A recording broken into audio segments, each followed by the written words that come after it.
ladies and gentlemen, from the shores of Goat Refuge Lake, Escambia Lakes, Alabama.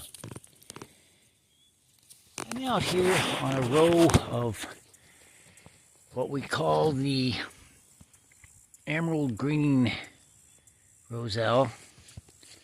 This is our variety that's of extreme early fruiting. Call it the early fruiting emerald green giant.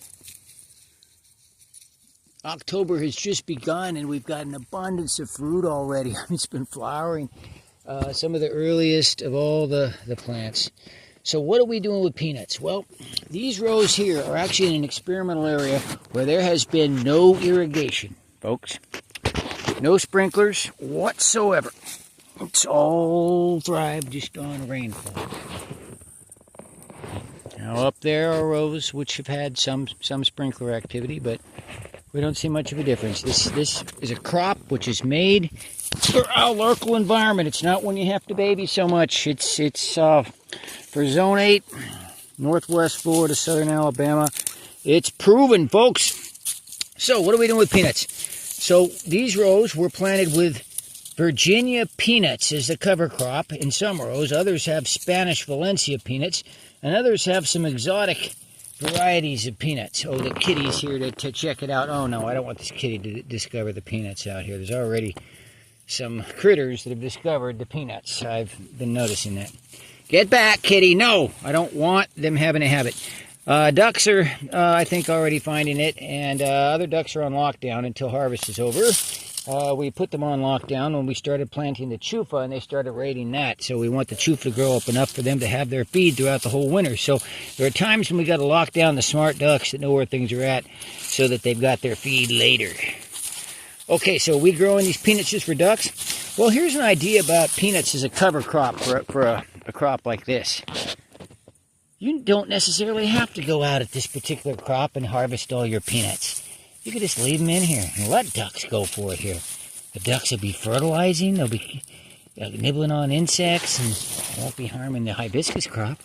So that's a good strategy.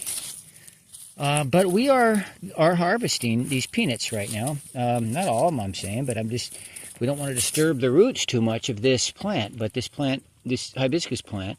But that is already flowering and fruiting, and it's only another 2 months max before the frost takes it out.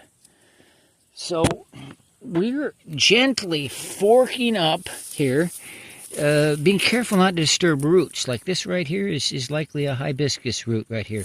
We're not going to disturb that. We're just going to work around it, harvest the peanuts, get them out of here, loosen up the soil a bit, pull them out, shake them out, do a little bit of digging, but we don't want to harm the roots of the hibiscus. And then it's a good time to do this when it's so dry too. We had some big rains a couple days ago, just some sudden rain, but it's been a very wet summer, and then we've had quite the dry spell over the past weeks. And having no irrigation here, well, these are the ideal conditions to harvest these peanuts right now when it's so dry. I mean, it's a little hard to work with the soil because it's so crunchy, dry, but look, I can see the hibiscus roots, I can see my peanuts. I can cover those hibiscus roots back up and pick out all the peanuts that I think is a fair amount to get out of here. And that's all fine. Now, these peanuts can be grown, of course, in other rows, dedicated rows, and harvested more traditional methods and more, higher productivity and such. But, as a cover crop, it's reduced the need to weed. It's fixed nitrogen into the soil. This is some of the first passes on growing in this soil right here. So this is all good work right here that's enriching this area to a great extent.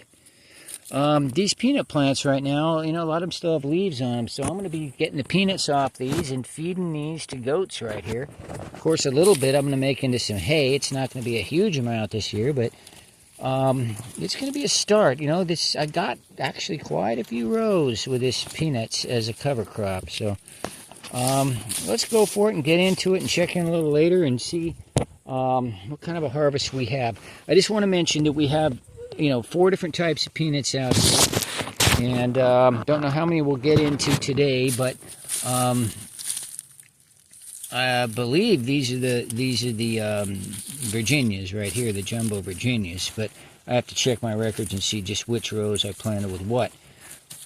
Yeah, to believe it's up there is the Tennessee Valencia. I want to get into that a little bit today and see how they look. I noticed some really good greenery up there. Like I said, there's been a little more irrigation up there too, so that's a factor has to be taken into account. But we do have the jumbo Virginias also in areas of irrigation out here, so we'll be able to compare and contrast. While I'm out here, of course, I'm just pulling some weeds out and getting these peanut plants up. A smaller fork would be maybe a little handier, but I don't mind this big one. It's a little big one actually, and not a real big one. But you know, kind of get it in there to loosen up the soil a bit. I've got my little spade trowel, but I don't want to sever any roots there. I just want to kind of loosen things up a bit and then see if I can shake out the peanuts, loosen up the soil. It's dry. It's pretty dense soil. So it's a little piece of work, but we're going to be careful because we don't want to disturb the hibiscus plants here. And let's see what we have a little later.